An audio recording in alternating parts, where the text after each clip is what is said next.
Tänases saates saame öelda, et me läheme Tabasalu ringrajale, me läheme pereautoga, sest et meil on siin üks kena Seat, mis on justkui näeb visuaalselt igapäeva auto, universaalkere, 5 istekohta.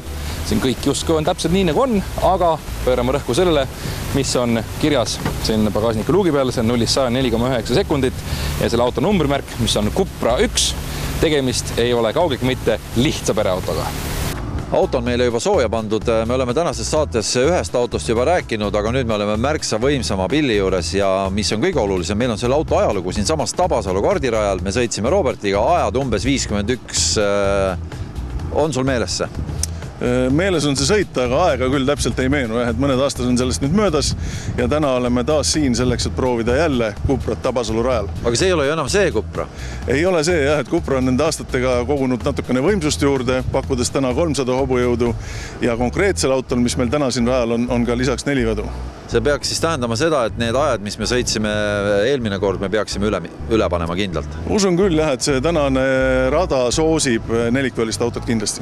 Mida see auto endast kujutab? Mis te meile kätte annate? No sport kõik, 300 hobujõudu, mis veel?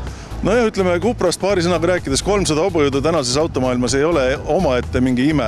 Et mis teeb Cupra nagu eriliseks autoks on see, et see valik. Et Cupra pakub sellise sportlikus klassis 3 keret, ehk siis 3-ukselist sportkupeed, 5-ukselist klassikalist luukpära ja ka väga praktilist universaali. Ja täna ongi meil siin siis universaalkerega 4-veoline automaatkastiga auto, mis ongi selles suhtes väga haruldane, et selliseid asju leiab nii 4-vedu, leiab 300 hobujõudu, leiab suure pakiruumi, aga seda kõikides autodes ei ole nagu ühes autos koos seda kõike, mida pakub Cupra. No me lähme teeme selle sõidu Robiga taas ära, mina olen asfaldil peale jäänud siiamaani, et eks siis paistab, mis saama hakkab, et esimene tunnetus on hea, ausalt öeldes viimast korda väga ei mäleta. Jaa, et eks aeg näitab, aga kasuta siis kindlasti launch kontrolli ja hoia kõvasti kinni.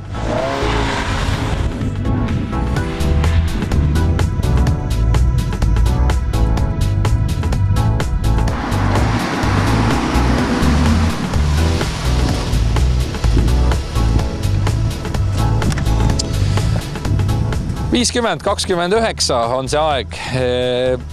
Mulle tundub, et see oli kiirem kui eelmise Cupraga. Ma täpselt seda aega ei mäleta, aga... 51 ja 59, nii et me oleme poole sekundiga juba nagu seda aega siis vähemalt mina enda oma parandanud. Sealt need lisakilovatid siis sellele ajale kaasa aitasid. Sa tunned ennast jällegi väga enesekindlalt, sulle meeldib see rehvile.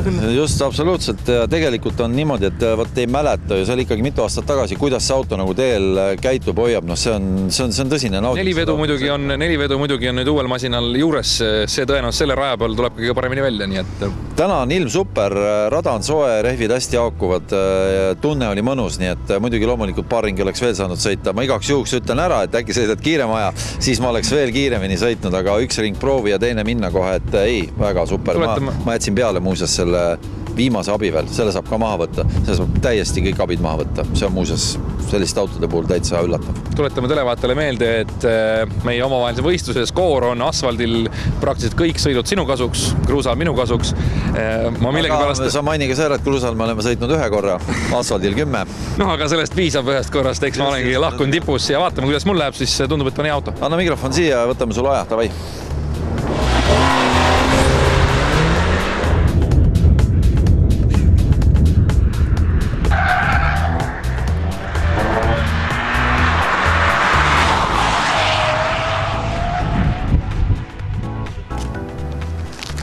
–48-85, Robert Rool võitis mind üle sekundi ja see on ringrajameeste mõistes täiesti terve suur kalender, nii et ma pean seekord tunnistama, et Robert Rool on teinud mulle asfaldi peal ära ja aeg iseenesest 48, mis ta nüüd täpselt siin oli, 48-85 on ka siis selle Seat Cupra jaoks täiesti uus tulemus, sest eelmine aasta, või mitte eelmine aasta, vaid eelmine kord oli see aeg meil kusagil 51 sekundiga.